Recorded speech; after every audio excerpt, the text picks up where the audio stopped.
Hello, everybody. Welcome to the Hammer Podcast. Today is May 19th, 2021, and I'm speaking with Mike. Mike went to the Agape Boys Ranch in 2003, and he's going to tell his story today. We also have, of course, James Griffey. It's good to be on the show there, brother. It's been a minute. Yeah.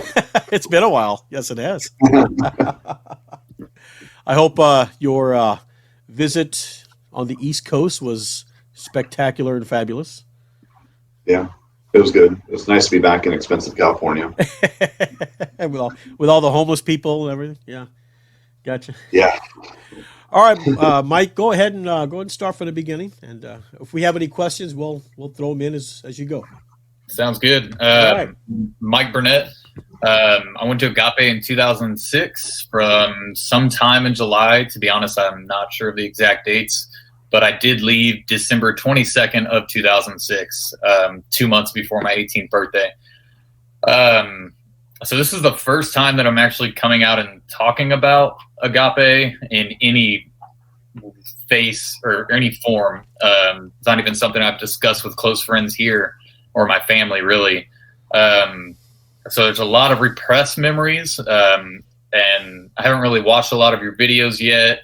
I'm sure that, now that I'm talking to the guys again and stuff, I'll start remembering more, and maybe I'll have to make another visit on the show. Sure. But actually, about 12 years ago in 2010, I made a review of Agape Boarding School online.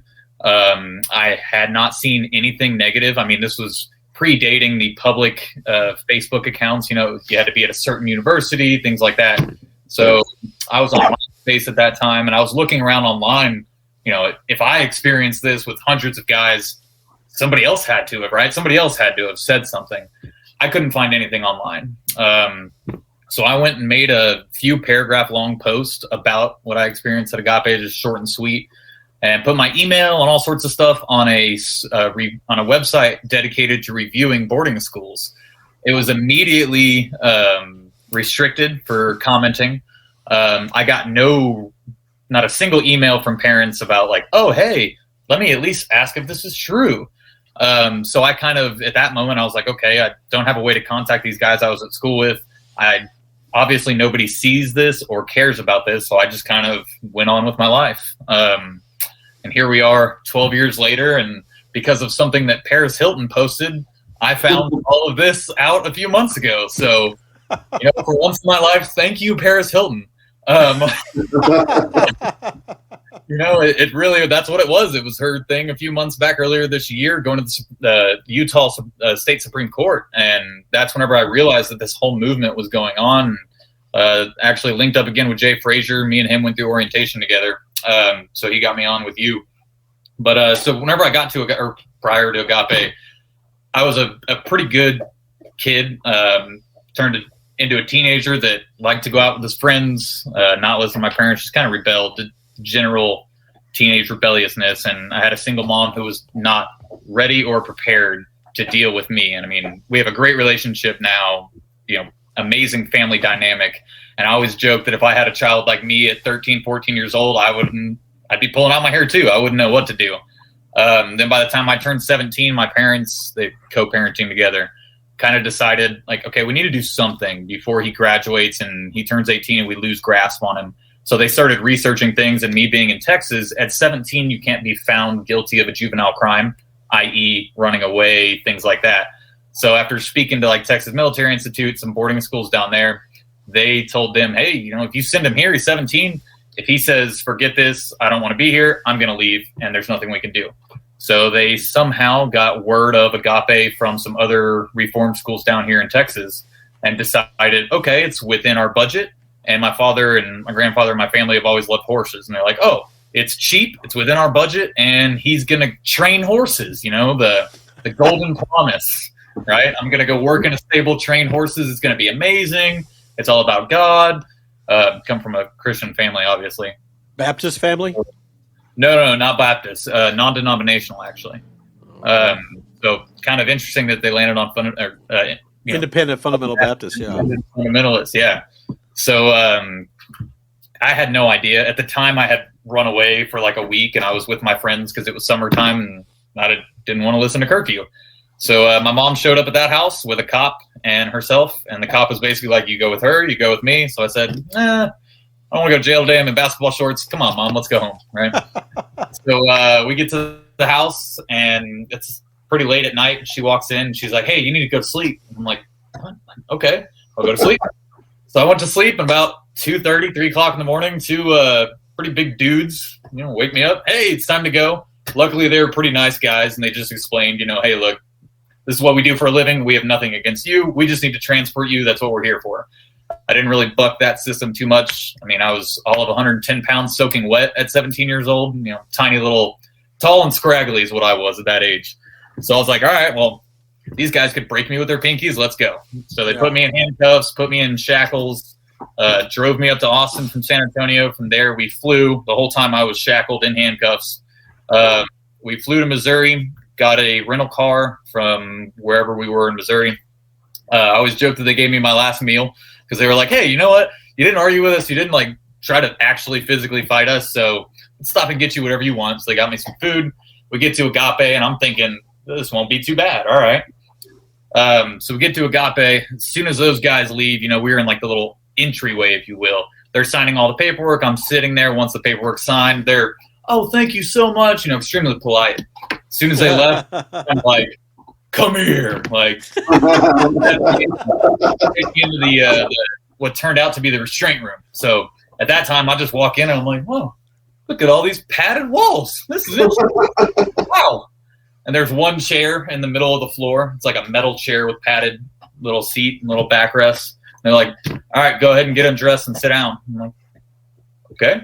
So I get down into my boxers and I sit down, and they were like, no, get undressed. I was like, okay, into what? And they were like, we'll give you clothes. Get undressed. Okay. So I get naked, and I'm just kind of standing there with a bunch of grown men that I had never seen in my life, just kind of staring at me up and down. It's like, this is not okay. This is not right. I'm sure my parents are not aware of this right now. Yeah. Nope. Yeah. So then, sat down in the chair. They proceeded to shave my head. And I'm pretty sure I was crying the whole time they were doing that. Because they did have to restrain me that day whenever I showed up, because I was like, not going to be okay with this. You're not going to make me get naked, sit here and get my head shaved. Right. That was the first time I got restrained. A lot of morbidly obese guys were on staff there. And being, at the time, I was already 6'1", but I was all of 110, 120 pounds, just skin and bones.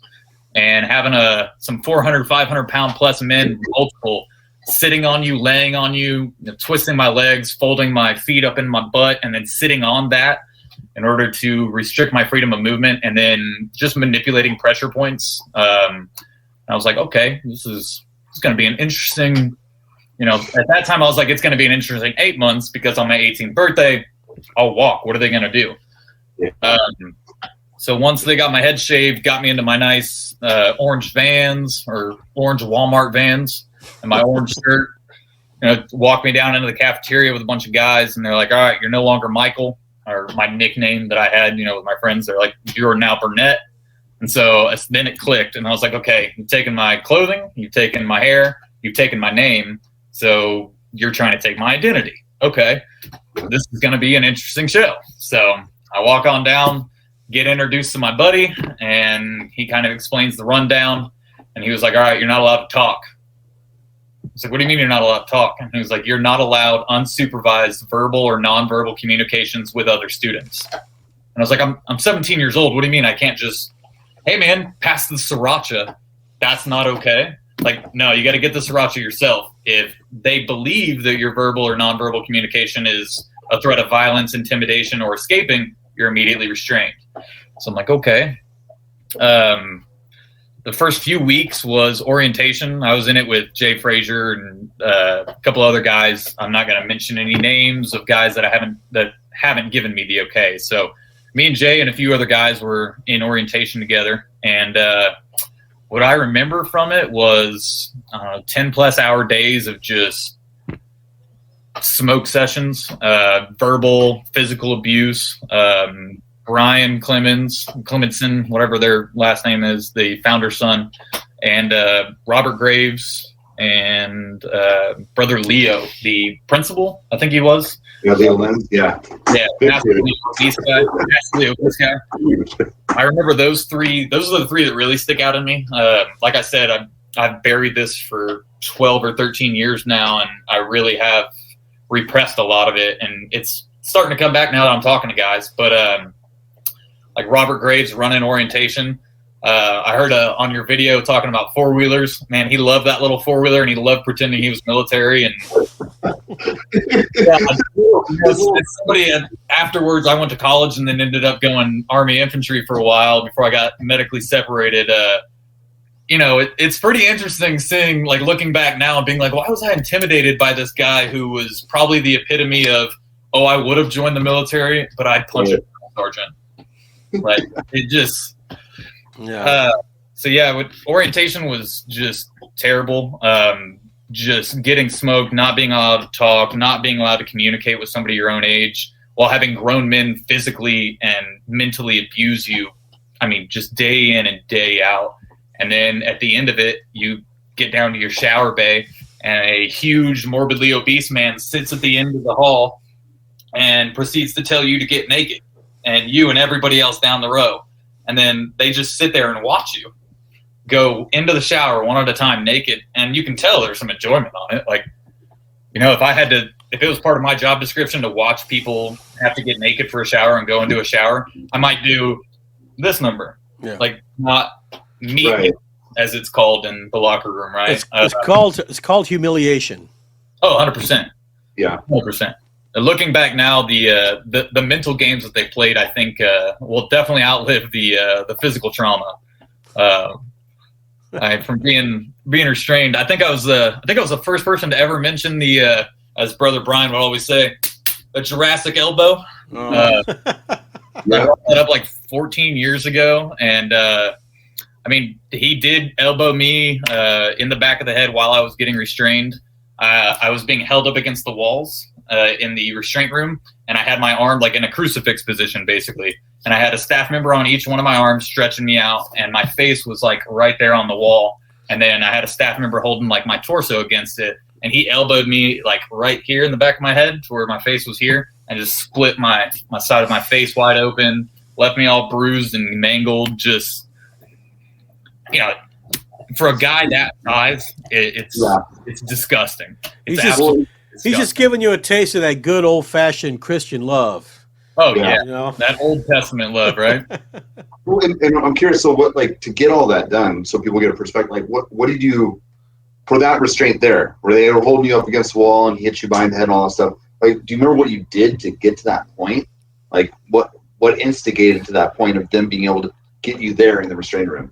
So I never had issues with like staff, like actually going up and starting an issue, and I've never had an issue with other students. My issue was non-compliance. For the first 2 months, it was like, I'm not going to do this. I'm not going to just roll over and take it, basically.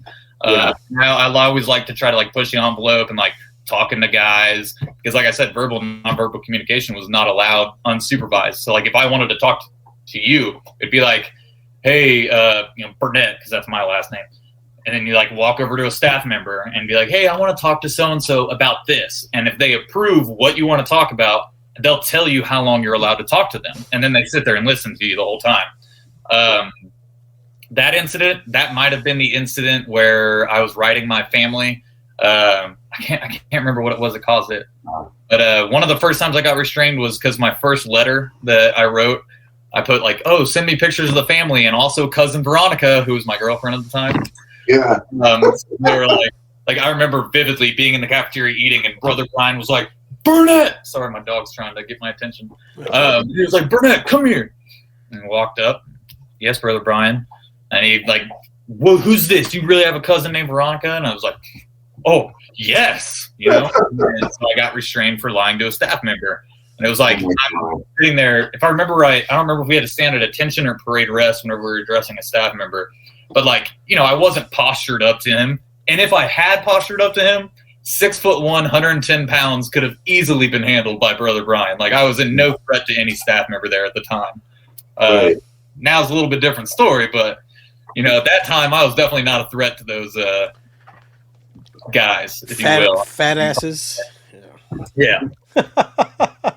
Jeez. That's great. And then after they did that, so they elbowed you, split your side of your head. Like, did they continue to restrain you, or is it kind of like, oh shit? Like, no, there was no slowdown to it whatsoever. Like, I was on the wall at that time, and then from the wall, I got put on the floor. And what I remember from being restrained was, I don't remember the time period that they would tell you, like, while they were restraining me, but it was always like, just quit resisting. Just quit resisting. Why are you fighting back? And it's like, well, there's 1, 2, 3, 4, 5 of you, and each one of you are digging your knuckles into my pressure points while the guy on top is, like, the way I describe it is like that 1-inch punch, but it's 1-inch punches, 1-inch elbows, 1-inch knees, just because he's on top of you, like kneeing you. And then every few moments, he just knee you in the side of the rib from like 2 inches away to give you that little jab. And it was almost like, once you realize, okay, I can take the pain for a second, and they could feel you stop moving, it was almost like a game to them, like, ooh, let's get them to move so we can keep this going. It's extremely sadistic. I mean, Yes. extremely sadistic. Sadists, yes. Because, I mean, the way that they weaponized Christianity and weaponized the Bible to justify the actions of the staff members to minors was just appalling to me. And it should have been appalling to everybody, I think. But Hey, James, your audio is really muffled. Oh, really? Yeah. Has it always been, or did it just go that way? No, we can understand you, but you're kind of muffling in and out. Let me see. I mean, I could try to do the headset. Yeah. If you want. Let's try that. Okay, give me 1 second here. I got to figure out how I'm going to do this. All right. Go ahead, Mike. Yeah. But as far as a lot of the things that went on in like our day-to-day lives, and I mean, shoot, a lot of the friends that I had, there's a few of them that I've stayed in contact with this whole time. But as far as like names, dates, things like that, I mean, like I said, I repressed so much that it's all kind of bled together into like one experience as opposed to months of individual experiences. Right. But as far as like abuse or neglect or mental abuse, things that I can hit on would be like orientation. I think has been pretty laid out pretty well as far as just constantly being forced to work out. And then once you can't do it or won't do it, then they get extremely physical with you, force you to do it. And then if you continue to resist or to just not go along with the program, you end up getting restrained.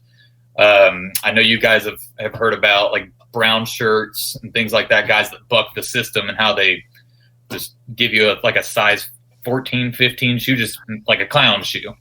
Right. The Agape Airs. Agape Airs. I like that. That's good. I like that. James, that's much better. Okay. Yeah. I'm back. That and to what you're saying, Mike, like even if you're not resisting, right? If you're doing the boot camp, the orientation, they're having you work out constantly, hours upon hours, and you're just exhausted. You can't keep going. It's not that you're even resisting. It's like you're physically exhausted, but they don't care. No, I mean, and you got to think about like, I was active. I played sports and stuff. I was just naturally a skinny guy, but like there's guys out there that probably had never done a physical exercise in their life, and then they're expected to do 10 plus hours of physical exercise 7 days a week until they get out of orange phase. And then once you get out of orange phase, that doesn't mean just, it's chilling and laid back or anything like that. Like it's still very much a physical demanding. You're constantly getting smoked. You're constantly on edge. Like life doesn't get easier. It just gets more manageable, I guess would be the correct term. You kind of learn to live with it a little bit. Oh yeah, definitely. I mean, it's just kind of, I think the way that it was for me was after a couple months was accepting it. But then that was very quickly followed with, if I go along with the program. If I convince them that I'm a part of the program, I can convince my parents, and then I don't have to sit here until my 18th birthday and walk back to Texas. I might get out of here for a little bit early and fly back to Texas, which I did. But I remember at orientation, like the guys like Robert Graves, he was ahead of it, but Brother Brian and everybody coming out and just what I would call in the military is skull fucking us, like just skull fuck. And then once they would break us down to where we were just like couldn't even like lay up off the ground, then Ma'am would come out, who's Jim Clemenson's wife, or I'm not sure if they're alive anymore, to be honest. So I don't want to talk about them in present or past. They are. They're both still alive. Okay. So talk away. So Ma'am would come out and tell us how much she loved and cared about us. Oh, jeez. Oh, it's going to be so much better after you get out of orange phase. It was almost like a good cop, bad cop routine where somebody would come in and verbally and physically abuse you. And then their wife would come in and be like, oh, sweetie. It's going to get better. I'm sorry. I thought you were going to say she sat on your face or something. I'm like, oh my God, no. After all that skull fucking, she just like, there you go. There's the icing on the cherry on top right there. Yeah.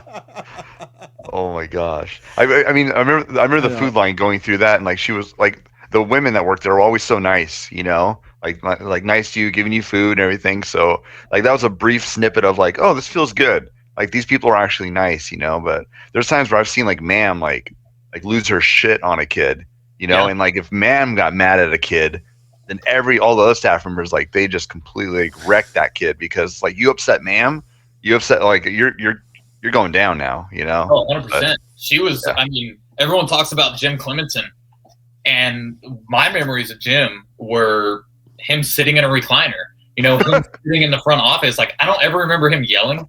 I don't ever remember him getting physical. What I do remember is Ma'am being a very, very instrumental part in the day-to-day lives of that school. And that's something that I haven't heard anyone really talk about, but she was not only actively involved in every facet of our lives at that school, but she was also constantly in our dorms, in our classrooms, just constantly involved, where Jim was like, unless you walked through the front office and you saw that little front door of freedom, you wouldn't have seen Jim like really, unless he just caned his way downstairs or something like that. He was really not that involved, but Ma'am was, I personally feel like Ma'am ran the show, and she's more to be held accountable than anybody really. If she, if you're Jim Clemenson and you have all your minions doing the dirty work for you, heck, I'd be sitting in my office too doing nothing. Oh, 100%. Just let them do it. Let them do it. Yeah. No, but I mean, like the way that you mentioned, like if Ma'am got mad, the way that everyone would, like staff members would converge on an individual, it was almost like they were scared of Ma'am, or they kind of like saw her at a level above Jim. Like maybe it was just because she was a female, that could be it, honestly. But to me, it seemed like she was the one running the show more than anybody. Yeah, you want to like the goal there would be, Jason, would be on Ma'am's good side. Yep. Like, if you get on Ma'am's good side, she likes you, she has you helping her do things in the kitchen and whatnot. Like your life is going a little bit better at Agape. But you like we're mentioning, you get on her bad side, oh my God, yeah, it's all hell comes down on you. Or you looked at one of her animals in her private zoo a little wrong. Oh yeah, right. Yeah, right. Or you overfed her koi fish. Oh yeah, yep. World. Oh, did you ever get a chance to train those horses? Oh no. Oh, what? Never even sit on a horse. No. Sorry to hear that. Oh, that's all right. No, I went there with big dreams and just left so broken. They were shattered. Yes, I'm telling you. You look at the website and all that stuff, and it's just paradise. It's utopia. It's oh yeah, it looks amazing. Over here. Great. Yeah, kids are smiling. You see one petting a horse, kids sitting there together, just smiling and having a great time. But then you get there and it's like, ooh. So what that comes from is the like the trustees, the like senior maroon, senior red shirt guys that have been there for so long. Then most of them were just got indoctrinated. I honestly believe that, or they just realized what I did and they're like, man, I'm going to be here for years. I gotta just conform and have a nicer life. Because with me, once I realized that point where, I'm sorry, my dog's over here like, that's all right. What's up? But once I hit that point of like, okay, if I can conform to this and roll with it, and me and Jay ended up on the basketball team, and I feel like they offer those programs like, because they had stood up a basketball team while we were there, and they were talking about doing a football team while we were there. And we had a football couple day like program thing where they took us out to a rock infested field, and we're like, heck yeah, we got a photographer here. Like, those little events where you have weeks and weeks of like terrible life, and then they're like, okay, you can be a kid for 6 hours today. Yeah. And at that, as much as you hate your life, you're going to take full advantage of that 6 hours. You're going to be laughing and having a good time. And that's whenever they bust the camera out. Because I remember they would allow us to have disposable cameras if we asked for it. Yeah. But they would develop the cameras.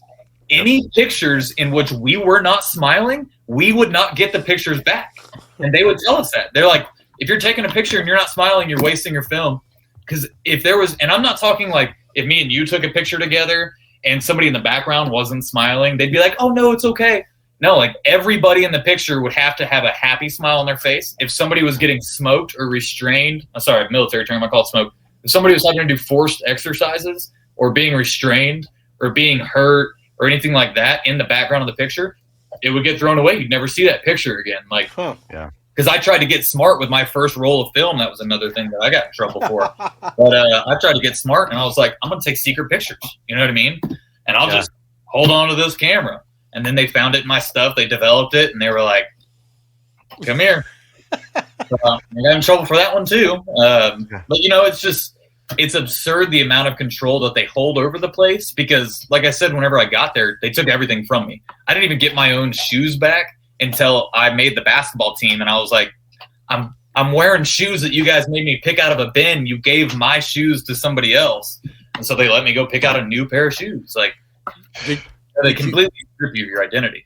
Did you get a nice, crisp, clean, unblemished King James Bible? Oh, yeah. Brand new.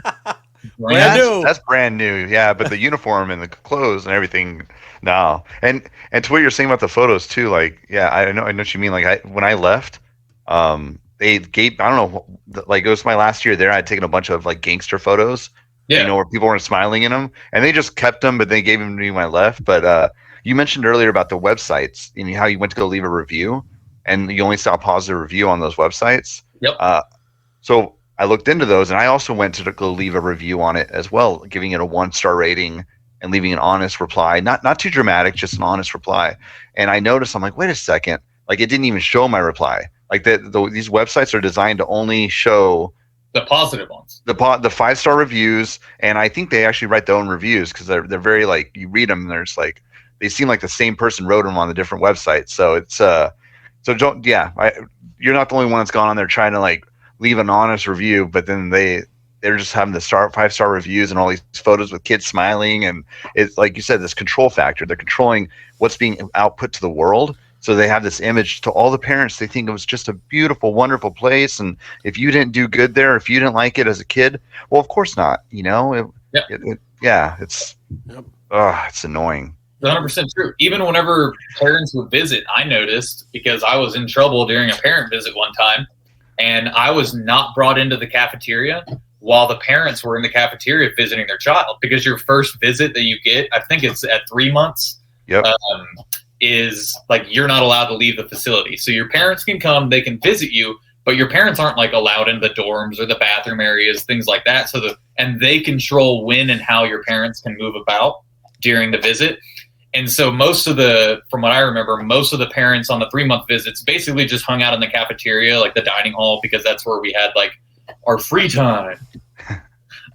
So like, we'd be going in there, but I got in trouble, and I think it was like one of my first times earlier in the program while I was there. And so they just wouldn't parade me into the cafeteria, and like all the other brown shirts that weren't like trying to get out a brown shirt. So we're still like, you know what, I got a brown shirt. What else are you going to do to me? They would also not parade them around visiting parents. So they also controlled what the parents saw when they visited the facility. So parents never, I don't think I ever saw like if a kid got restrained, and I mean, it was really, really routine to see a kid coming back from the restraint room with, cuts, scrapes, bruises, just rug rash, torn and tattered clothes. You could just tell like he just got jumped. Yeah. But they wouldn't parade him through the cafeteria whenever parents were there. And then the ones that had like fresh bruises and stuff like that, or fresh cuts, open wounds, they just wouldn't bring them in there in front of parents. And it was a very good way. I mean, looking at it, it's a very, very good and a very intelligent way to control the narrative that you're putting out there to the world. And I think they were masterminds at their propaganda campaigns. Oh, yeah. Yeah. Well, 100%. Masterminds, yes. I wouldn't call them intelligent. That's kind of giving them too much credit. But now, you said you graduated from there, correct? No, I didn't. You did not graduate. No. Okay. No, I went through. So basically, that was like the first semester of my senior year of high school, because it was the summer between my junior and senior year. And then 2 months into the program, I stopped bucking the program and I just went along with it. Got my yellow shirt, got my maroon shirt, and was on the basketball team. And I convinced my parents that I was a born-again Christian, that I had turned my life around, because I realized that was what I needed to do to get home. So I was able to convince them to let me come home, since my birthday's on Valentine's Day. So I was like, you know what? I'm going to be home in February, but I really want to be home for Christmas. So I convinced them to bring me home for Christmas. And then we went into my high school after Christmas break, spoke with my guidance counselor. And she was like, look, you went to this school that's non-accredited.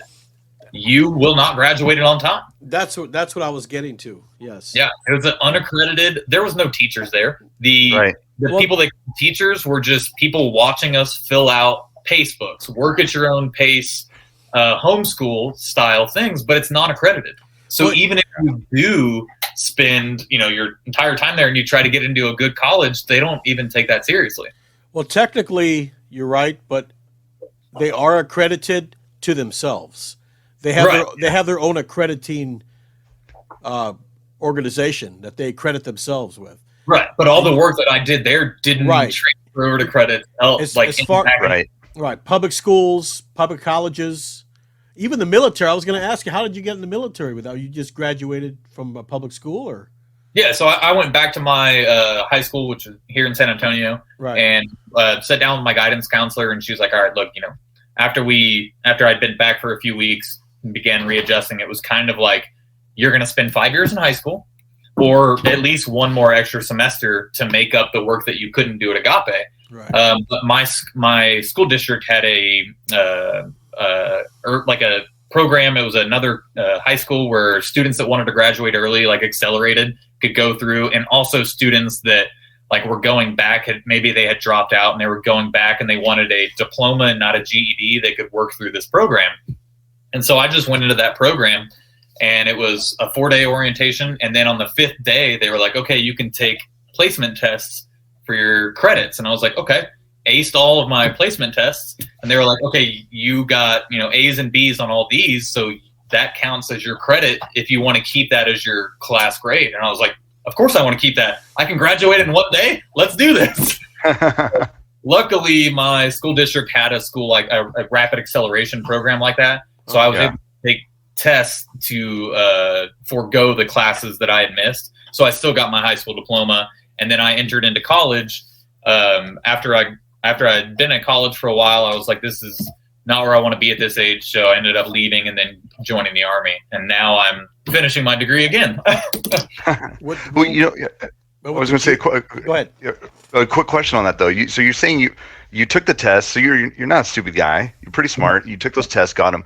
What did you test in? What grade did you test into at Agape because they give you the assessment test when you get there? What grade did they start you in? In my senior year. Oh, they did? Okay, cool. I was going to say, because I've heard some seniors, they start at 6th grade, 7th grade work, and I was going to laugh if they put you. Yeah, they tried to do that to me. They tried to give me, I think it was freshman level paces. And I literally looked at it and laughed, because I was like, this is math is my thing. Math and science are my thing. I can write, but not something I enjoy. And it was just this is almost insulting to me. I came from a pretty good one of the top public schools here in San Antonio. And I was like, this is pretty insulting that you think that I'm this low on the totem pole, if you will.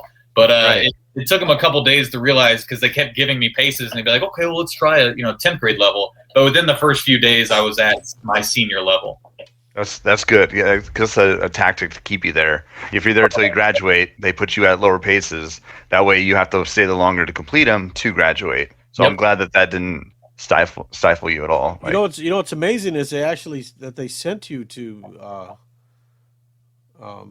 Agape, because I know 2 hours away in Corpus Christi, you have Lester Roloff's farm over there. So I think that was one of the ones that they were looking at. The lighthouse or the anchor home. See, I'd have to reach out to my mom or my dad and ask them if that was one of the ones that they were looking at. But from my understanding, the little bit of conversations that we had whenever I came home was that if they sent me somewhere in Texas at 17 years old, I could just leave. Right. And then a cop couldn't arrest me as a runaway because you can't be found guilty of a juvenile crime at 17 in Texas. Oh, no, so you're charged as an adult. Yeah. So they were like, if you send him here, he can just keep walking away, and there's not really much we can do about it, so you're going to have to send him out of state. That was the advice that they had told me they got. Well, I know that the lighthouse and the anchor home over Lester's Roloff's farm, they didn't charge anything. And they did the PACE program just like because, Agape emulated Lester Roloff. That's did they have the Lester Roloff dorm when you were there? It was a roll-off. Well, when I was there, it was called the roll-off dorm, because there was like 4 different dorms. Yeah. But but I don't know if when you were there, were there sections in the dorm or no? See, I remember it being just one big dorm. But whenever I was there, like, we were still building it. After I had been there for a short time, we had just finished renovating like the new bathrooms and shower stalls. Because whenever I first got there, like, we didn't have doors or anything like that on that stuff. And what I remember from the dormitory bay was one big giant floor, a bunch of metal bunk beds, and then at the middle in the opposite wall from where we would come up from the bath and shower bays was the little desk that was raised up where they would sit. That's what I remember. I don't remember there being multiple. Okay. But I could be, like I said, I said earlier, like I could be misremembering that. I mean, it's been something that I tried to just lock away and just pretend it didn't happen. Yeah. But like I said, brother Roloff, Lester Roloff was I don't know, number one guy. I mean, they emulated this man. He was their prophet, I guess, lack of a better word.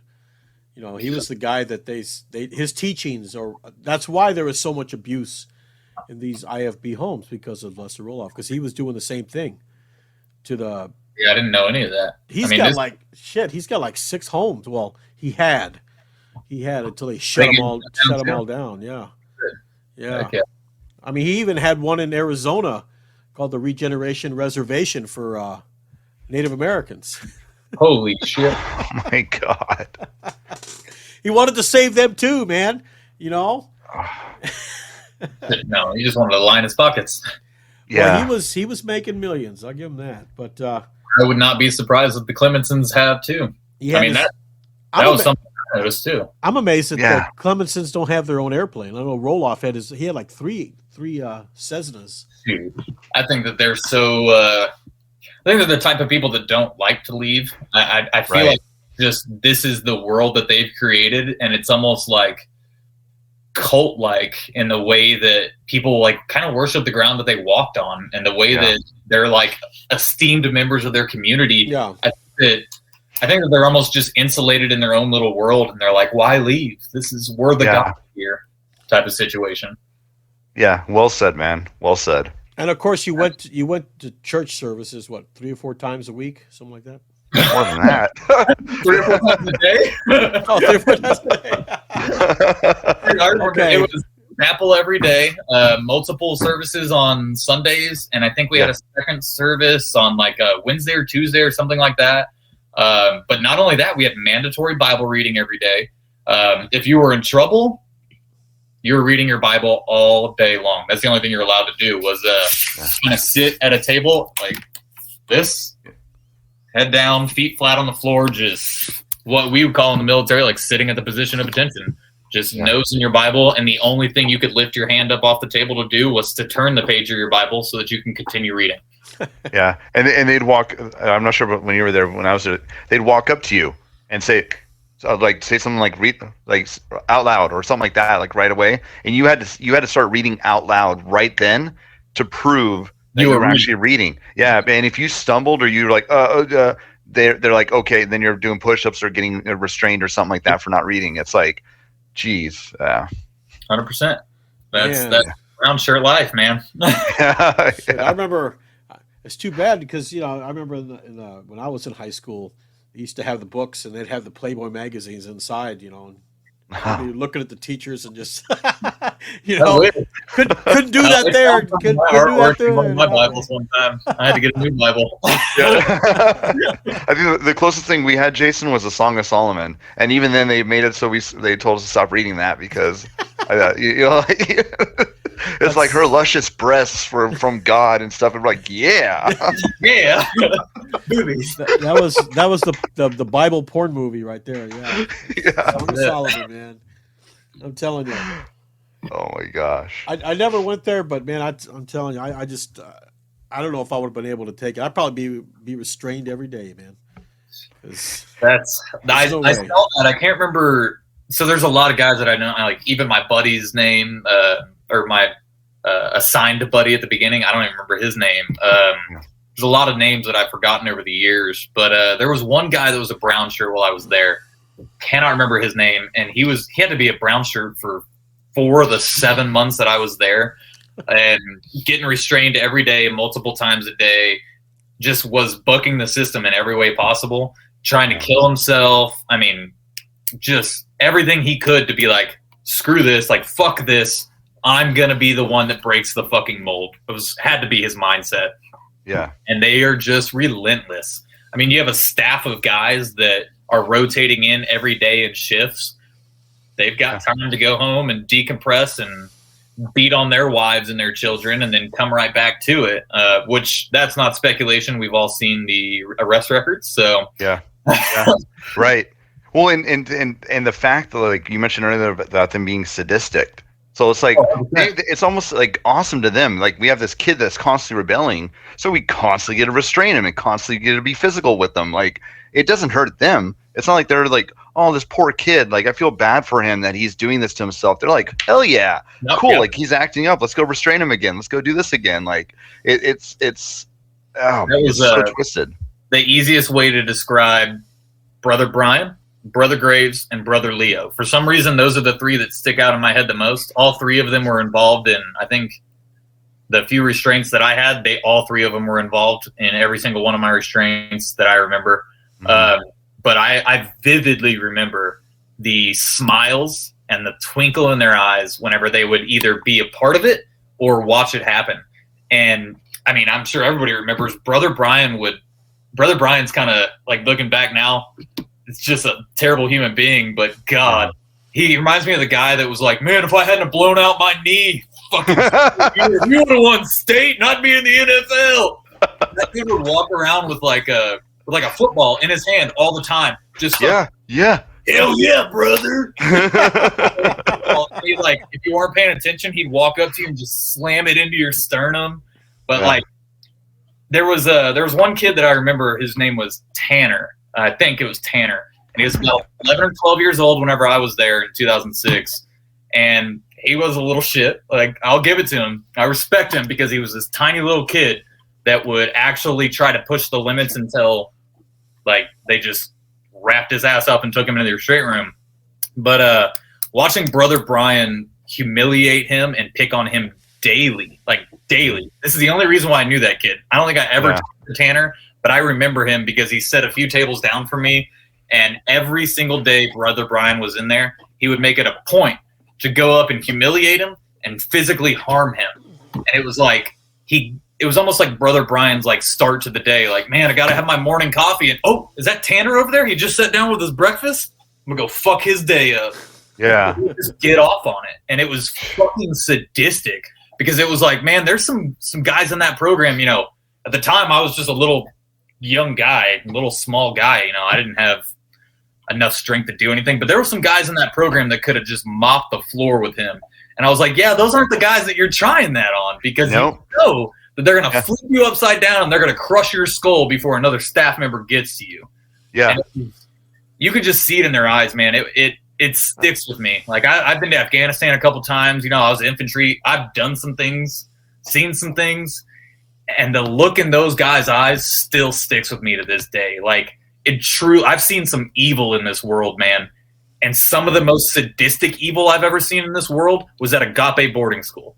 Like true sadism. Yeah. It was disgusting. And you got to feel sorry for their wives too, because they got to be mounted by those hyenas. Oh yeah, well that was like that comment I made earlier. You know, they go home, they're going to beat on their wives and beat on their daughters. We've heard the stories from ex-wives. We've heard the stories from former staff kids. Shoot, we've seen the police reports and the arrest records. Right. Not only are they molesting them, they're beating them, they're mentally abusing them, verbally abusing them. You know, the same things they were doing to us as students, they were going and doing to their own family. Walk right into the door. Come on, honey, get over here. Bend over. Come on.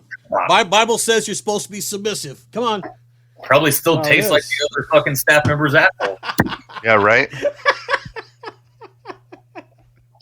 Yeah, sure, I want your cheesy, smelly dick inside me. I can't wait. I mean, it's not messed up to say it like that. But the thing is, where are they going to go? You know what I mean? That's the other thing. Dude, they're stuck. They're so stuck. And, you know, back in that time, there wasn't, I don't even know if there was an iPhone out yet in 2006. But, very basic phones, very basic social media. And one thing I did notice, like hitting on that cult-like mentality that they have there, is new staff members would come in with their families. And it would be like, hey, we got a new staff member. And to us, that meant we're about to either build their house, assemble their house, do their landscaping, move all their furniture in, furnish their house. And the thing is, all of that would be provided by the Clemensons, including the furniture. And so like these staff members would show up with a turnkey house ready to go and move their whole family in. And then the wives wouldn't work. They would help out at the school. The children wouldn't, go to public school. They'd be doing paces. They'd be helping out around the place. And so they created this atmosphere of, we control your house, we control your income, we control your lives, type of situation. And then you have to live there on the campus. So if you did anything as a staff member to kind of like buck against that, they could just pull the rug out from under you. So I imagine that a wife or a child in that situation that's married to a staff member or a child of a staff member feels even more stuck and more secluded, because they brought you into this world and they're like, welcome to our world. We own you now. Yeah. You can't do anything without permission. It's funny you should say that. You said they're building houses for the new people, staff coming in. Remember we did that podcast with Clydens? They were living in trailers. They must have stopped the whole house building thing, and or they'd bring in the trailer park. They bring the manufactured home, whatever, bring it in, put on some cinder blocks, and but you still have to go and make all the connections, pretty it up for them, maybe build them a deck if they wanted it, doing landscaping, moving their furniture in. Yeah. Dude, an old trailer, they'd have us actually go in there and basically renovate a trailer for them. Gut it. Yeah. Redo it. Yeah. It's crazy. And that we've had people come on here and talk about that, that were ex-staff, and mention that that's exactly what they do. You ever tried to pull the rug out of a trailer? Sucks, because the rug is underneath the walls. Yep. Oh no. Yeah. Shoot. You can't just never done that. You can't just tear it up. You have to cut it where the walls are and then try and dig out the rest of it from underneath the walls. Because they put the floor on the trailers, they put the floors first, then the rug, and then they put the walls right on top. Yep. Yeah. That's crazy. Dude, and another thing too that I've talked to people since, ex-staff, we'll say ex-staff kids, and they have mentioned how they would listen to them in their own homes. They were required to have these these intercom phones, these phones that have intercoms on them. So if there's a pager or something like that, but they were two-way, and so they would listen. These kids would talk about how they'd have these private meetings with their parents and talk about something. And then next thing you know, the parents are being called into Jim and Mam's office, to talk to them about something, and the parents are like, did you guys tell anyone? They're like, no, we didn't tell anyone about what we talked about, and they're so confused on like what, like how the hell do they know that we're talking about this or that was even said, you know? And it's like, it's to your point, that complete control, even like no privacy, nothing. It's just like the fuck. Kind of makes you wonder what the hell else were they listening to. Oh, 100%. I mean, we had cameras in our dorms. I don't know this, and didn't see it. This is not a statement of fact, Pure speculation. Pure speculation. Yeah. It would not surprise me at all if there was cameras in the showers, like in the shower bay areas and everything like that. Wouldn't surprise me at all. Yeah. Would not. Or if they were real perverts in the toilets, you know. Oh, they 100% are. I mean, yeah. You know the old the thing that people joke about, like there's always that one gym teacher that you just know because the way he stares at you. It was almost like, because it was like, I know that they work in shifts and they rotated their shifts and stuff like that, but it always seemed like it was the same guys sitting at the end of the days watching us go in and out of the shower, even though there's like 6-7 staff members on staff at any given moment. It always seemed like the same guy was sitting there watching us take a shower. Like, you wanted to see it. Oh, that's just so. Like, oh, hey, I'll go watch him shower. Fuck yeah. Yeah. Get his jollies So off. crazy, dude. Like, because when I was there, it was like there was curtains, right? So there was like an initial curtain that you pull back and go in, that you change in there and get naked, so no one sees you. And then you pull the next curtain and walk into the shower. And I remember that was my first thing when I got there. I was just so over everything else. I was so worried about doing this group shower, because you see it in the movies, at the prisons, and you drop the soap and you're fucked, literally. Like I was just like so worried. And then I remember walking in the bathroom the first time and I saw the curtains. I was like, oh, thank God. But then if you're on suicide status, they would sit there and, like, if you got put on suicide status, you'd have to shower with the curtain open and a staff member watching you to make sure you're not killing yourself in there. But It sounds like they evolved when you were there, full on stripping naked in front of the staff members, then going into the shower, then drying yourself off in front of them when you get out. Like, yeah, well, that's what they were finishing up the shower bays and stuff whenever we first got there. And so then we did go into that. I don't remember if it was 2 doors or 2 curtain little situation. Oh, okay. Yeah, we did evolve. It got better. That's good. Yeah. But still, that's traumatic as hell, dude. Like, from the first time you get there, like, having to strip naked, like. And that was the first time I saw staff members. Within 5 minutes, I was just standing there completely naked in front of a room full of grown men who seemed way too eager to be in that room with a naked minor. Yeah, it kind of reminds me of the old saying, like it's like a finger in the ass. Some might find it exciting, some might find it really uncomfortable. That's one way to put it. That's my analogy. I think Jason's the one that came up with that one. I haven't heard that one before in my whole life, dude. Oh, you never lived in Texas. Yeah, well, this whole thing about, homosexuality and this is sin and whatever. No. And like I've told James before in other podcasts, they're in it for the money. If if there's a homosexual in there or a sex pervert in there, don't matter. No, they don't care. As long as your parents are giving them the cash they need to keep up with their lifestyle, I mean, I never witnessed anything like myself with my own 2 eyes, like saw, let's go with, what's the right way to put this? I never saw anything with my own 2 eyes that was non-consensual. I did see some stuff that was consensual, but, hey, to each their own, right? Like, no skin off my back. You do what makes you happy. I don't care. As long as it's not you. Dorm, trust me, if it was a co-ed dorm, I would have been like making some friends. But right? Guys aren't my kids, so more power to you. But the non-consensual stuff I never witnessed with my own eyes. Obviously, it was the talk of the school every time it happened, and it was a very, very routine thing. But you would hear it at night. I mean, not daily, not semi-regularly, but regularly enough to be a routine. You would hear like something that did not sound consensual at all. Like you could just hear like somebody being muffled, clearly not enjoying themselves. And, the next day it would just kind of be the gossip, because passing in halls, sitting at lunch, we would always try to have like little sidebar conversations with each other, trying not to get caught. And so, gossip would spread. We'd talk to each other and shit.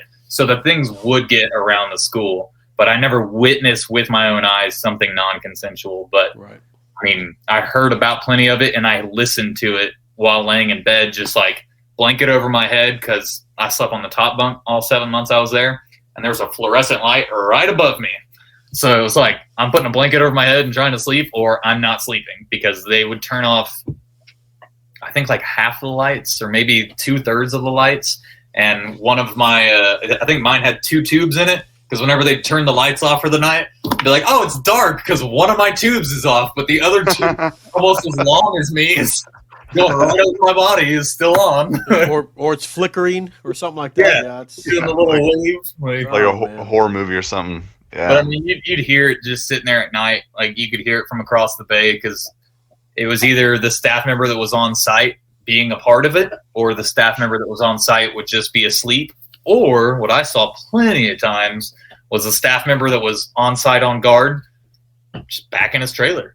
Just, I'm going to put like a radio or like a intercom on, and I'll just go to my my little trailer real quick and hang out with my wife.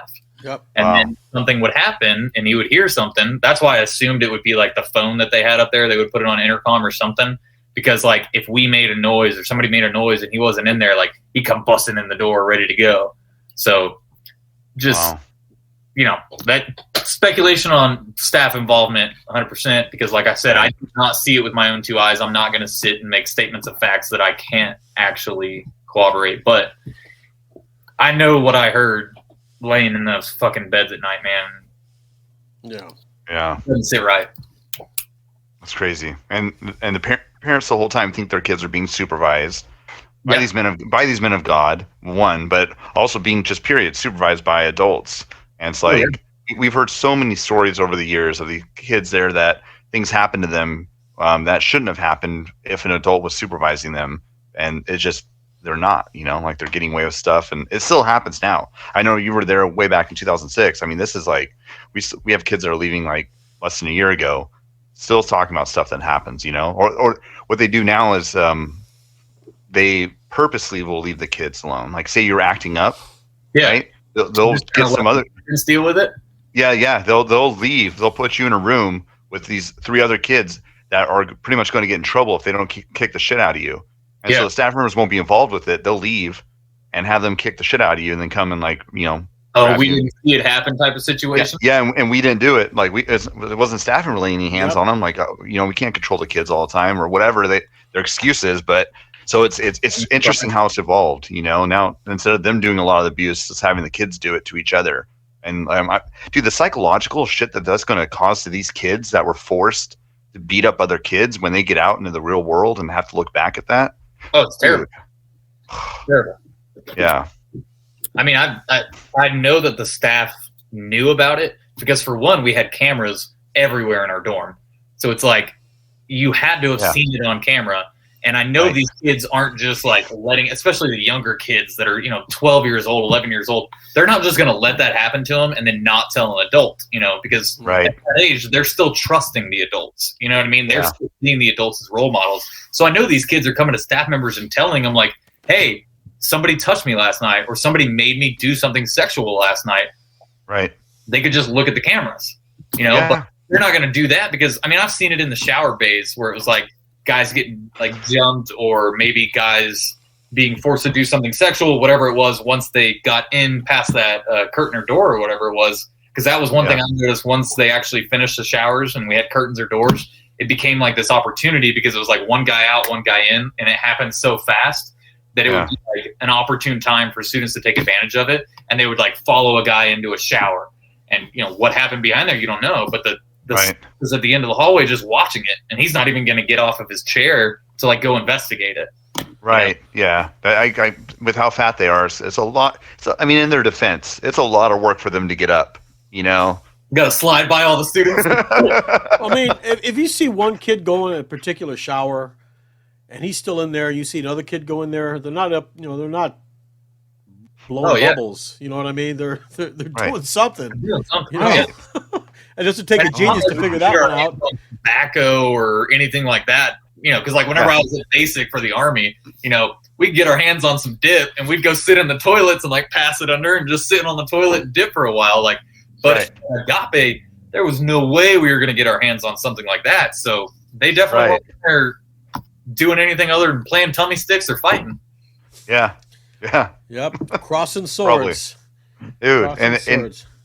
and like we were saying before, I mean, even if it's consensual, like still like nothing. I don't know. Like it's a mixed feeling about it because they should be supervised. Yeah, and that shouldn't be happening, at least within what Agape allows. So it's weird that they have these like double standards on stuff. You know, no rock music, none of this stuff. But if you guys want to go in there and play with each other, I'm not going to do anything about it. You know, it's like how can you? What? Like, where do you draw the line on stuff? Well, the thing is, the independent fundamental Baptist religion, they condone that stuff. It's not tolerated in their religion. So if that happened, they should have gone in there and either broken it up or, if someone was being assaulted or raped, call the police, get that person out of there before you hurt somebody. No, they're not. I never saw police at that school a single not doing it because they have people giving them money. In other words, it all boils down, bottlenecks right to the cash. 110%. I mean, don't want to lose any of our walking income. around that ranch was like, I don't understand as a parent how you show up there and you're just like, oh yeah, no, this isn't anything other than a profit scheme, because we had sorry, something just popped up on my computer. Okay, am I good? Yeah, I had a little thing. Okay. But like just walking around the school and seeing like Mam's private zoo. And whenever I say private zoo, I mean she had fucking, was it hippos? Did she have hippos? I know she had zebra. She had a giraffe. Yeah, she had the giraffe. She had zebras, camels. Yeah, camels. Yeah. Did she have a hippo? You're starting. That sounds so familiar right now. Maybe it was like a buffalo or something like that, like a water buffalo. I think a water buffalo. That sounds right. Yeah, and there was like a couple of them, right? Yeah, more than one, from what I remember. Yeah, and I mean like truly expensive exotic animals that she's importing from somewhere, probably Texas. We love our exotic hunting, but she's getting these animals that cost thousands and thousands of dollars, and then spending thousands and thousands of dollars a month to feed them, to house them, and then not allowing students to even look at them.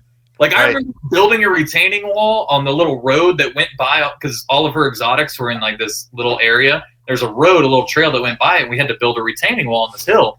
And I remember like turning around in the middle of work, like, oh look, they're coming close to us. Like this will be the first time I get to see it. And like I almost got my neck ripped. Like them just turning me around to get back to work. Like stop staring at Mam's animals. Like, what? Who was my parents were paying for their fucking food? Why can't I look? Right. Who was cleaning up the shit? Oh, the trustees. Oh. Yeah. So like you're high-ranking, once you get your burgundy, after they really, really start trusting you, you can start doing things like off-campus work trips. Screwing staff members' wives. Yeah. See? No, then you get to that's whenever you actually get to work with the horses and work with the exotic animals and things like that. But out of the couple hundred guys that were there, maybe 10 or 15 of them were actually allowed to do that stuff. And all of them were basically grown up and indoctrinated into the program. Yeah. I remember just one time I actually got to leave the campus was because they use us as free labor in the community. I shouldn't call it free labor. They use us as for-profit labor in the community. Yep. Because it wasn't just us working at Agape Ranch. They would take the work crews out regularly to do contract work on people's ranches and farms. And these people were paying the school for it. And then the school would charge them we got a 10-man crew out there today, right? And then all of that money goes right into their pocket. But one time I got put on that because they needed so many guys to clear a farmer's horse field of rocks that it was too small for their normal work crew. And it was a month before I left. So they loaded up a bus full of us. They took as many as they could that they didn't think would run away. And they drove us out to a farm, and we worked there for 3 days straight, clearing a field, something that, would cost thousands and thousands and thousands of dollars to do. And we went out there and did it for free. Well, free to you. Yeah, you did it for free. Yeah. Free to okay. But they charge the shit out of those locals, I guarantee. That's illegal. Yeah. That's illegal. Oh, it's super illegal. Oh, for sure. And labor, 100%. And how twisted it is, we're excited to do that because we get to get off campus. We get, you know what I'm saying? Like it's child labor. Like that's child labor, but we were excited to go do child labor, illegal child, just to be able to get off camp. Like that's how it twisted, you know, like I never questioned it. Like it took me, like I was on one of these podcasts and someone mentioned this, like you just did, and about how they made money on it. And I, like, all these years later, I'm like, oh shit. I never even thought that they were getting paid. I was just excited to get off campus. Like, and it just completely twisted the whole thing. Like, oh yeah, I realized it whenever I was there, but I was like, you know what? This farmer, I get to hang out at his place for a while, and then I'll have to go back to Agape. But like, it was nice. I got to like see people drive by, and every now and then, like, get to check out a girl. So it was like, to me, it was worth it because I might get a glimpse of a girl passing by in a car, and that's worth 3 days of forced manual labor. Actually, if you ask Agape, they'll tell you it's not forced because right before you leave, they're going to be like, all right, do you guys want to go do this? Yeah. Of course, it's volunteer. Want to get out? Yeah. Yep. Yeah. It's, oh my gosh, dude. That was the loophole right there. Yeah. 100%. It's so twisted. Like all this stuff, like looking back as an adults now and like how all that stuff happened, it's just so twisted. And like, but then like when we first get out of Agape, we don't think of any of this stuff. You know, we don't think to go to the police and make a report of child labor and all that kind of stuff. You know, it's like now 10, 20 years later, we're like, damn, that shit was illegal.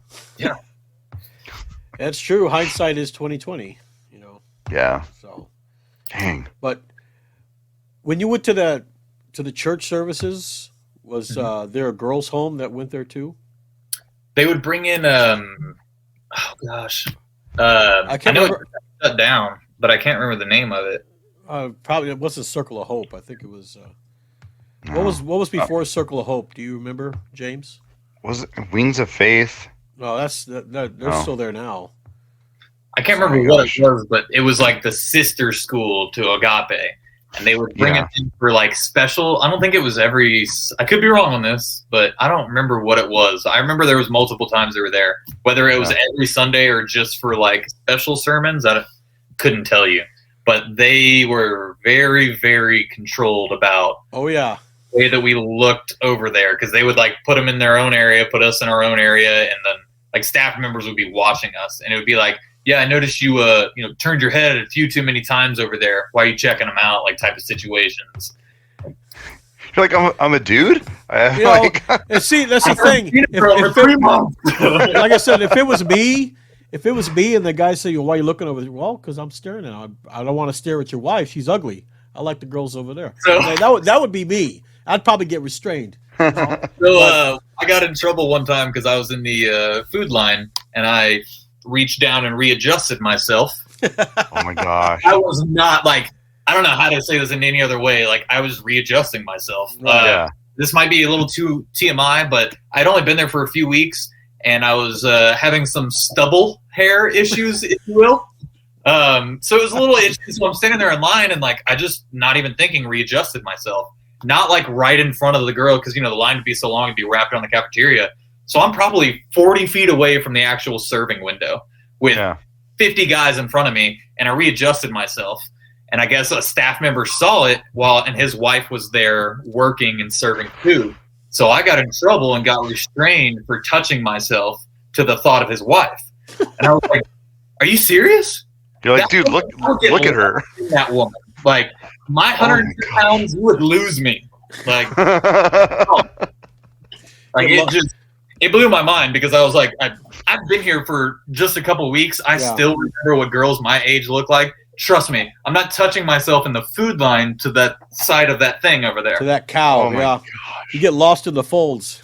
Like, it just blew my mind. Like, yeah, but they look for stuff. That's the thing. Like, it's the people need to realize like they're constantly looking for reasons to restrain or do something like that. So just that little thing is just you couldn't even maybe not even touch yourself. Just looked in her general direction for too long, and the same thing, a restraint because you're lusting after my wife. And it's like, no, I'm not, dude. Like, I heard that all the time, especially if they had their daughter serving food. I was scared to look at them. It would legit be like going through the line like this, and they'd ask somebody, it would just be like, peanut butter and jelly. Like, I wouldn't want to look at them because it's the same thing like you just said. Like, You need to stop lusting after the flesh of our daughters and our wives. Right. Yeah. And It's of like, course, well, you're doing it. Why can't I do right? it? I'm just kidding. And of course, if it was me again, and they said that to me, I would have said, "Yeah, is she wearing panties or a thong?" I'd like to know. Please tell me, God. as I'm being restrained. Hell yeah. Dude, you would have been a legend there, man. Oh, Like man, I'm everyone, telling you. every guy would have been secretly laughing and like, hell Hey yes. man, when I was at Lester Roloff's school, I got in trouble all the time. They used to give us these little yellow slips. You go to one Corpus? Yes, Oh, heck yeah. yeah. When they used to give us they went on a demerit system. Okay, you know what a demerit system is, right? Yeah. You guys are old enough for that? Okay. Yeah. Well, I've Well, heard of it in history books. So. Yeah, if you do something wrong, it's 1 demerit, or you do something really bad, it's 4 or 5 demerits. Well, 6 was the limit. Okay, so if we tried to get 5, that would be like detention or something. But 6, they'd send you this yellow slip home and with big old red letters, licks, right on there. Licks? Licks. In other words, they're gonna paddle your ass. Oh, Basically, licks. Not that way, James. that's not what you I was perv. thinking. I'm like, dude, like I that's know. a weird. That's a really weird punishment, man.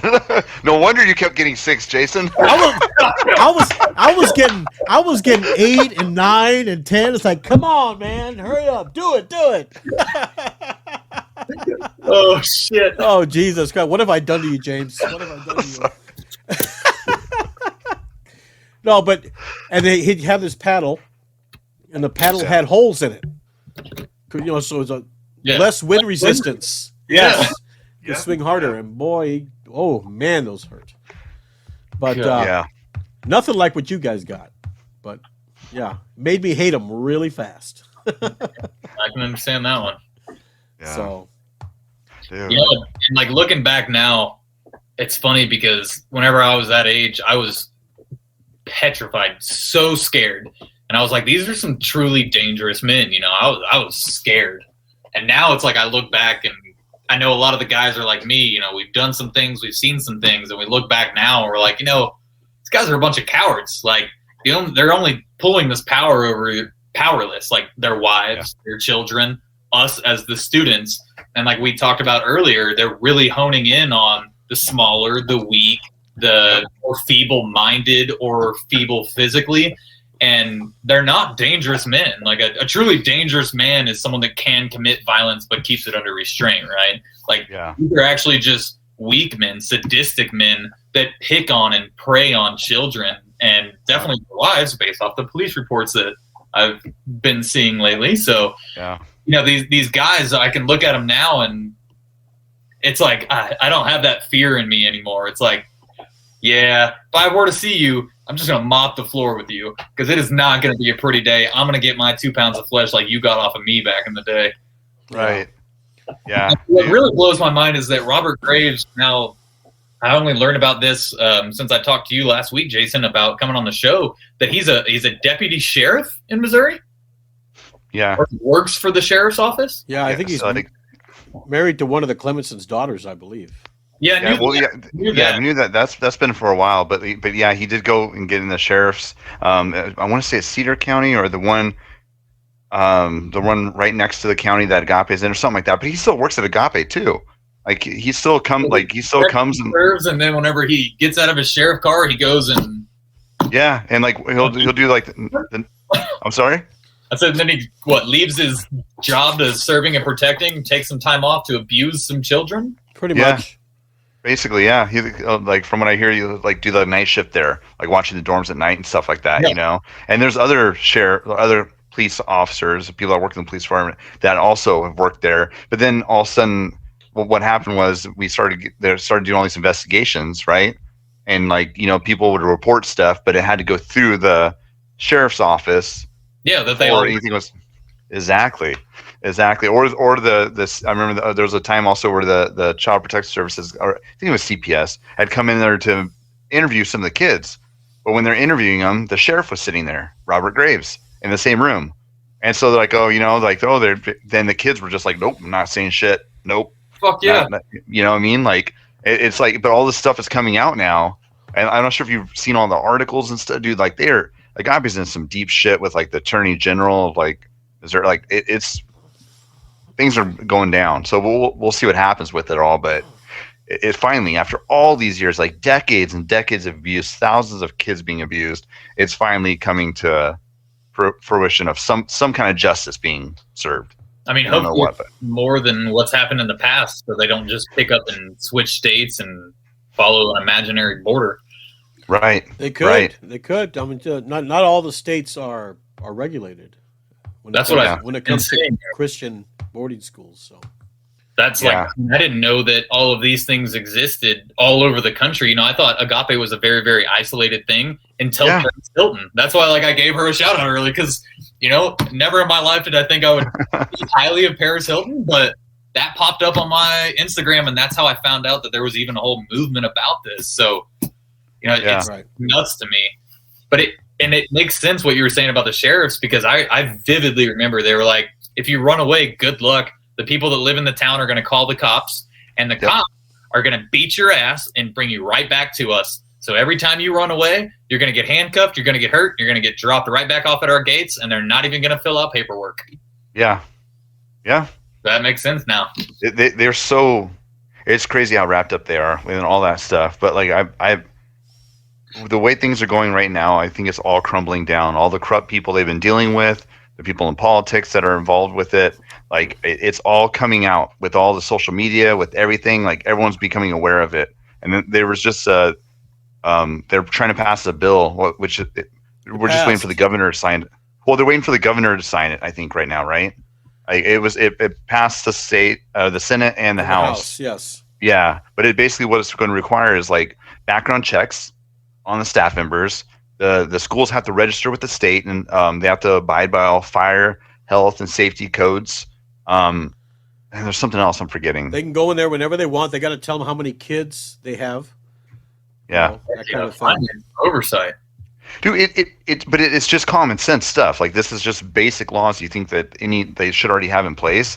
But yeah, it's like, yeah, but it's some regulation See, the politicians don't want to anger the constituents. That's the thing, you know. And I also believe that, like, as far as the local politics go, if you look at the tax revenue generated in a Podunk, Missouri town, like if Agape were to just pick up and leave, you know, and I'm not talking now, like prior to this all being exposed, like back in the day, maybe some of those people like knew it was going on, but were just hush about it because of the tax revenue that they generated for the town, you know, because they have to be making at 200 students at $2,000 a month. That's $400,000. You know, it had to be more than $2,000 a month. So they have to be clearing $500,000 a month in revenue that's getting taxed. And that's going right, you know, if the tax rate is 1% of that, a few $1,000s a month is being poured into that small podunk town just from Agape. Plus, so it's almost a business incentive to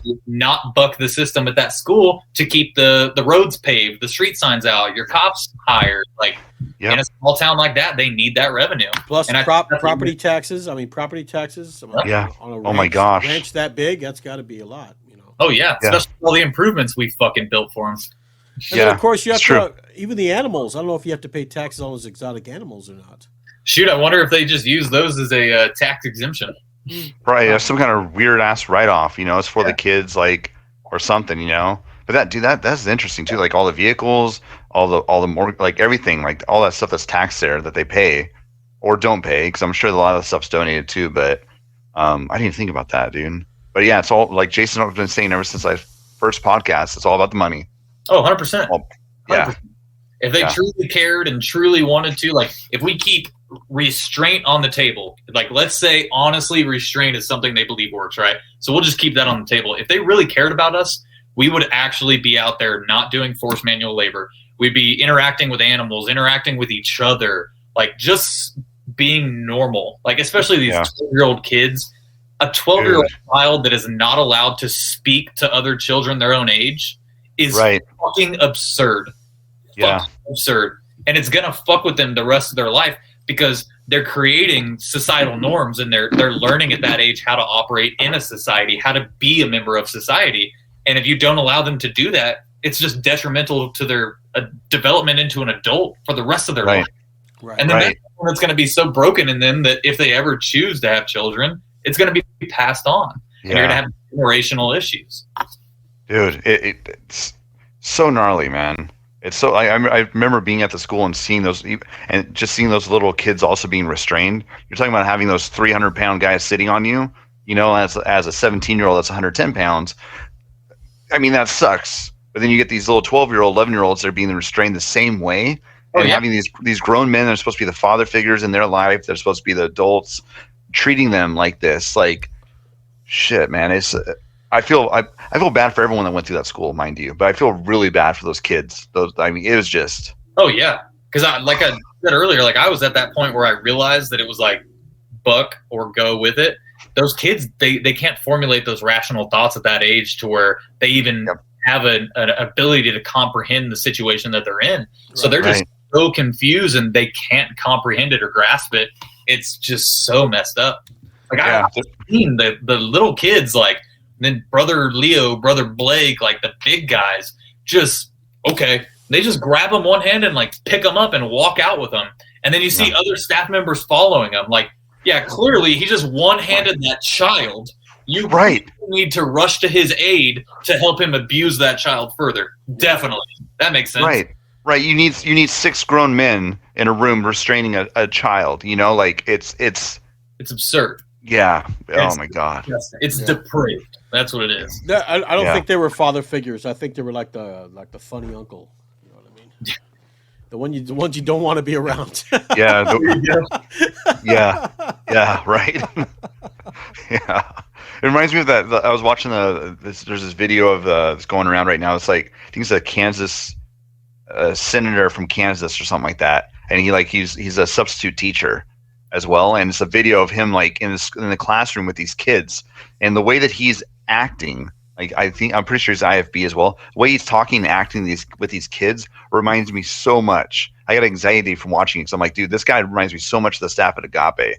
Like he was like walking around like holding up a kid, restraining him, talking about like masturbating, like telling the kids like, have you tried making a baby yet? It feels good. You should do it. Like actually, no, never mind. I didn't say that. And like all these kids are nowadays with their technology, their phones, they recorded all this, and there's these video. And I'm like, it's trigger warning. You watch it, but you think about this. Man, that's just like the guys at Agape. They were the same way. These disgusting, despicable men. Usurping their authority over children. Like it's so fucking irritates me. I've seen that before where someone says something stupid like that and you see people with their cell phones up like this. Of course, I could just imagine what it would have been like in 2003. All of a sudden you see these flip phones. It's some shitty ass video that you can't even see what's going on. It's all grainy and everything. Jeez. Yeah. Oh, man. Dude. Anyway.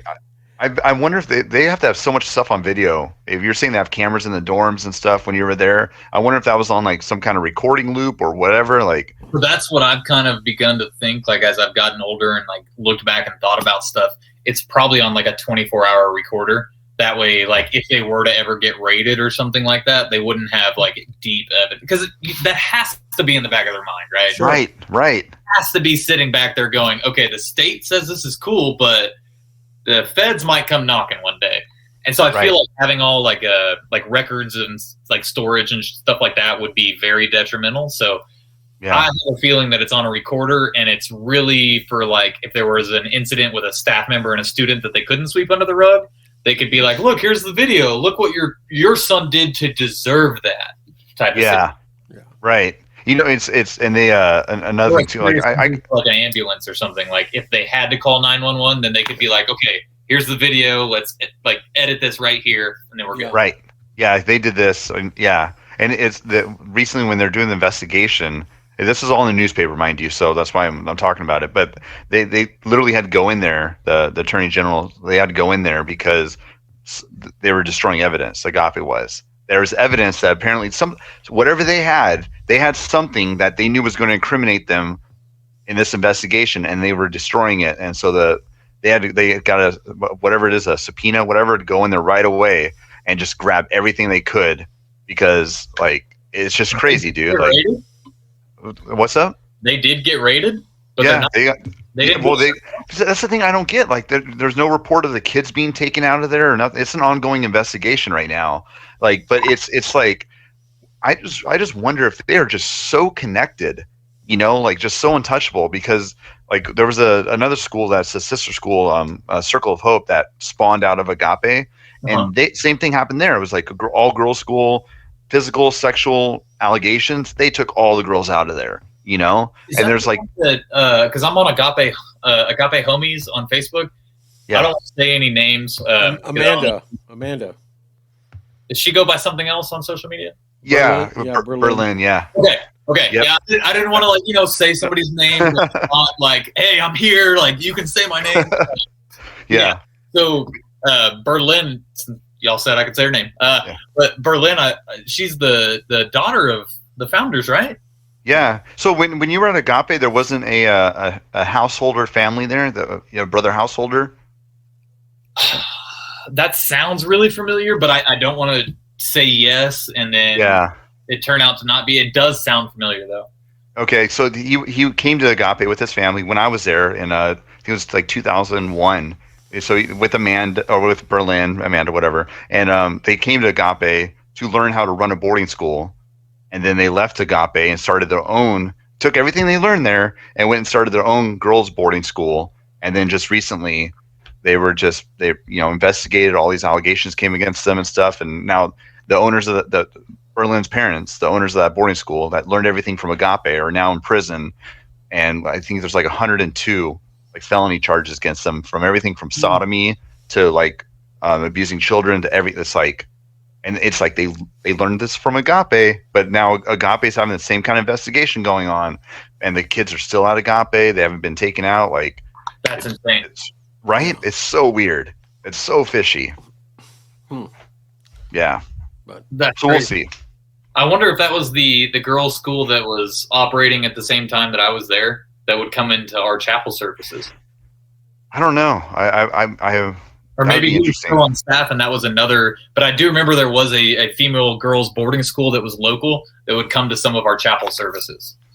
Because I know there was one called, it ended up being called Wings of Faith, but it had another name before that, and that was it still is the female version of Agape. I can't remember the name to save my life. We didn't have that many students because we had a couple hundred guys. They were very, very small, probably, I don't know, 20, 30. Okay. Yeah, that's still, I haven't heard anything like from that school either, like, like abuse or nothing like that. So I don't know, maybe they haven't come out and said anything yet. I don't know. All this stuff is coming out right now, like all these, like with the investigation and stuff. I can actually send you a ton of newspaper articles. Yeah. I got my email. I'm not going to say it while we're on this. Jason's got my email, man. You can grab it from him after the show. And sure. For sure. But at the same time, too, I know that you're saying like you buried a lot of this stuff as well. And like when guys come on here and talk sometimes it's rough for them afterwards because they're rehashing all this stuff. So I also don't want to bombard you with a bunch of like, if your life's going great and you've been good without all this shit in your head, I don't think there's really any point in dumping more on you regarding it. But if you're interested to see more and hear more, then I'm interested, man. Okay. The only reason why I got to that point was because I was like real young and I was not like after Agape, I was not good mentally. It really fucking destroyed me mentally. My parents were pissed to that. Like I came back, I continued to play good, and then I literally turned 18 and was like, it was a shit show for a while.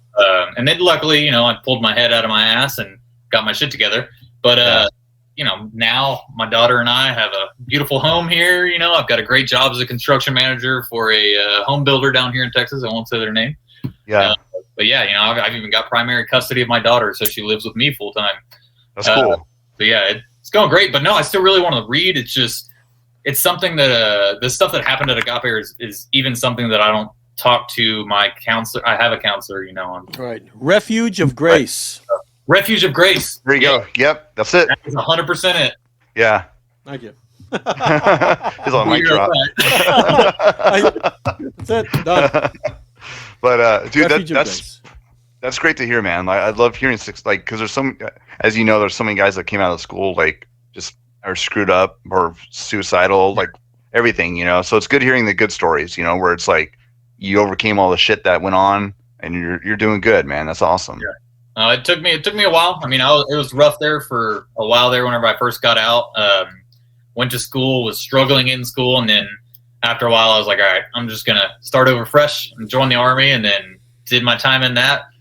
Got out, went to school for engineering, and now I'm going to school for construction management while I'm working as a construction manager. So my daughter and I are just loving life, man. It's not too bad at all. Cool.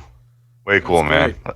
Yeah, And I love happy endings. Doesn't really I shouldn't say it doesn't bother me, but it's not something that I'm like I avoid, or it's just since I never really talked to my family about my experience. I mean, this hour and 40 minutes is more that I've talked about Agape in 11 years combined. Like, I've told very, very little scratch the surface story on restraining. I've never told any stories about my restraints other than that online post that I made that got kind of buried. But yeah, I never really talked about anything. And I clearly had issues for it for a while, but I think I just moved on with life. Maybe I just had worse issues from like my and I dealt with those. So it was like, we ipso facto dealt with that other PTSD too. Right.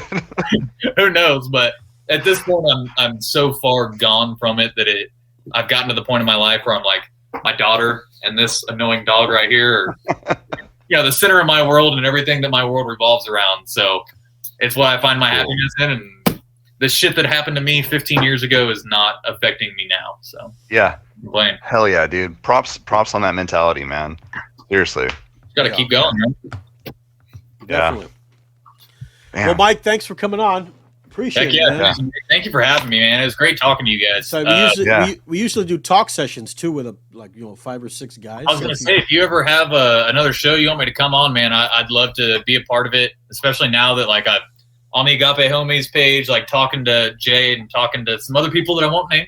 But talking to some guys and having some things like come back to me a little bit, and maybe I can talk to them some more and get some more memories out there and get on another show. Sure. Yeah. We can do that. Sweet. Yeah, definitely.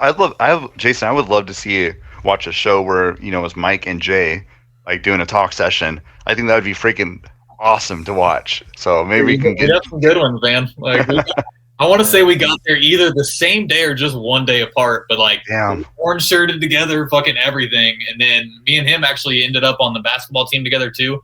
Because we realized like, all right, if we just go with the program, we can like play basketball and they'll let us go to basketball games off campus, and there's going to be cheerleaders. But, we're 17-year-old kids. That was what was going on. Yeah, and knowing your luck, it would have been the staff members, the big old fat guys. Oh, my gosh. Skirts.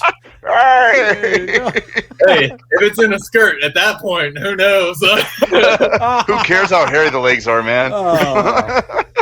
It had been a while, man. I was 17.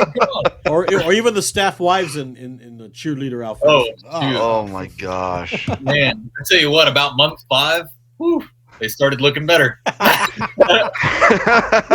That's exactly what Jay said too. Exactly what he said. Yep, on his podcast. Yep. Oh he man, said, man, looking at that 500-pound cow, going, man, I should like to have her for about 5 minutes. That'd be like whenever I was in Afghanistan, man. My first deployment. We were on this little small base, a 2-platoon cop out in eastern Afghanistan on the Pakistan border. So it was just me and about 70 other guys. So 2 platoon of infantry guys on this little base. So we had no women out there, no nothing. So after about 6 months, like, you'd be on a patrol and you'd see a woman in her full burqa and everything. And it was like, damn, she's looking good. Those eyes. Oh, yeah, especially those Wahhabi girls. Oh, yeah. Those that are completely covered. Yeah. She looked like, but she'd be, pretty big. They'd be like, no, that's a 12-month deployment girl. Like, anyway, yes, we will get you back on the show. And James, I'll let you know if you want to come back on when we get that going, Sounds good, brother. Yeah, just let me know. I don't know what y'all schedule. Well, it's going to be a little bit. I gotta take I got some other things that I'm doing, so it's going to be a little while. Yeah, no worries, brother. So, but I will get in touch with you, and I'll get in touch with you, James, and Jay. I'll get in touch with Jay when we get Douglas and some of the other guys there too. Just big old talk session, just. Oh my God. Kind of a free for all, basically. Yeah. let me know. And if talk- there's anything I can Talk do, about the good times. Talk about the good times. There you go. And I don't know if you guys are involved with like the legal front of all this. I know that there's a guy that's been on your show before. I don't want to say names. Yeah, but you I say his know that first name. He's been on the testified. podcast. But I know that he testified with like Missouri and stuff like that, and he's pretty active. Oh, Colton. Yeah. Yeah. Okay. Yeah, I didn't want to say names. I don't know. Yeah. Yeah. I've seen that Colton's kind of been like on the legal side of this. I don't know how involved you guys are in that, but I'm not. I just do the videos. gotcha. Yeah. I went out there recently and testified for the Senate hearing. So I flew out from California to do that. Like that was, it was cool and emotional and all that stuff. Like, but I'm not so like I'm involved with like trying to spread awareness. Like, like talking with like newspapers and like getting people in touch with each other and stuff like that. And like also like, like the Kansas City Star, which is a Missouri newspaper, they'll come out with an article. And so she'll like the editor will text it to me. And then I just go and like just share it with everybody and like spread it out there and stuff. And or if I hear something, I'll go to her and be like, hey man, have you checked this out? Or have you looked into this? Or but I try to be like the people person. Like I don't know how to explain. Like I'm just good at like talking to people and maintaining relationships. But some of these guys doing some of the legal stuff they're doing, like it is a whole nother world, man. Like I give them so much props. Like I don't know how they do it, but they're getting shit done. He got to spend 4 beautiful days and 3 gorgeous nights in Missouri. Now he's back at that dumpster fire called California. California? Oh, man. Your friends is not moving to Texas. I know, right? I'm sorry, man. Hey, it's funny I say that, but I'm a home builder a construction manager for a home builder. Of the last like 15 or so homes that we've completed and turned over keys this month, one of them was a Texas native. Most of them are Washington and California, man. Everyone's buying up all our houses cash. Well, they're all trying to get out of here. I'm a Texas native, so. Heck yeah. Well, you can come back. He's like, you're cool. Exactly. We'll take any of the Texas. You know what I miss? You know what I miss about Texas the most? I mean, the absolute most. The food. Whataburger. What? Really? Bro, Jason, I love my Whataburger. I'm not in the Whataburger cult. Like, I love my Whataburger. I love Whataburger. Well, when you've been gone for almost 20 years. Oh. Okay, that makes sense. And then when I went down there for my mother, first place I went to, Whataburger. Man, let me tell you, man, it was like a gold brick sitting in front of me going, eat me. Oh my goodness. See, whenever I was stationed up in Tennessee or like whenever I'd come home from deployments and shit, like it was always a honey butter chicken biscuit for me. But now that I'm like living back here again, it's not really like. Well, see, living up in Wisconsin, it's like, hey, we go out for breakfast or whatever. I said, where's the grits? I said, grits? We don't have grits. What do you mean you have grits? You got to have grits. Yeah. That's it's a Texas thing, I guess. Grits. Shoot, I didn't like grits until I went to Agape, and I got forced to eat them all the time. Grits, menudo, all that stuff, man. Oh, I miss it. Oh, some menudo. Oh man, they make it up here, but it's shit. Oh yeah, they call mayo spicy up there. Really? But we do have a parent is like, oh, mayo's spicy. we do have a Texas Roadhouse though. Oh, okay. Get the then. So yeah, it's weird seeing the Wisconsin girls try to talk in a Texas accent. Oh no, it sucks. Yeah. Anyway, so yeah, thanks for coming on. Like I said, we'll let you know when I'm gonna get another one. I'll text you or whatever. Okay. We also have a Hammer group. We'll put you into that too. That's with all the other guys. So, all right. So let me go ahead and end the podcast and stay on the line for a few minutes. Yeah. All right. Okay. I want to thank everybody for watching. I want to thank Mike for coming on, James for coming on. You're always welcome, my brother. Always welcome. So. Always good to be here. Yes. If you haven't subscribed to the podcast yet, please do some subscribing. Hit the button. And also there's a link on top if you want to donate financially. I never say no to anything like that. So for the Hammer Podcast, I'm Jason. You take care of yourself. Take care of each other. We'll see you in the next podcast.